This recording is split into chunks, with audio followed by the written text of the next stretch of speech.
मित्रांनो नमस्कार मित्रांनो, राज्य शासनाने लाडकी बहीण योजनेला सुरुवात केली तेव्हा शासनाच्या तिजोरीत निधी होता. आता तिजोरीतील पैसे संपत चाललेले आहेत. त्यामुळे या योजनेच्या लाभार्थ्यांना निकष लावण्यात येत असल्याचे सांगत केंद्रीय सामाजिक न्याय राज्यमंत्री तथा रिपाईचे अध्यक्ष रामदास आठवले यांनी महायुतीला घरचा आहेर दिला. पिंपरी चिंचवड येथे अजंठा नगर झोपडपट्टी पुनर्वसन प्रकल्पाचे उद्घाटन आठवले यांच्या हस्ते शनिवारी दिनांक 22 फेब्रुवारीला करण्यात आले. यावेळी त्यांनी पत्रकारांशी संवाद साधला.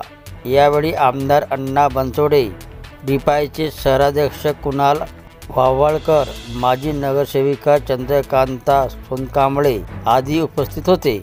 आठवले म्हणाले की महापालिकेच्या निवडणुका कधी होतील या पार्श्वभूमीवर महायुतीतील पक्षाने एकत्र निवडणूक लढावी यासाठी आम्ही प्रयत्नशील आहोत.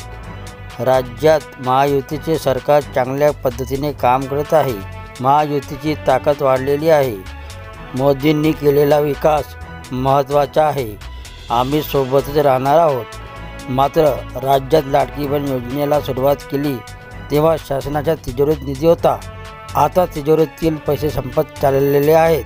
त्यामुळे या योजनेच्या लाभार्थ्यांना निकष लावण्यात येत आहेत.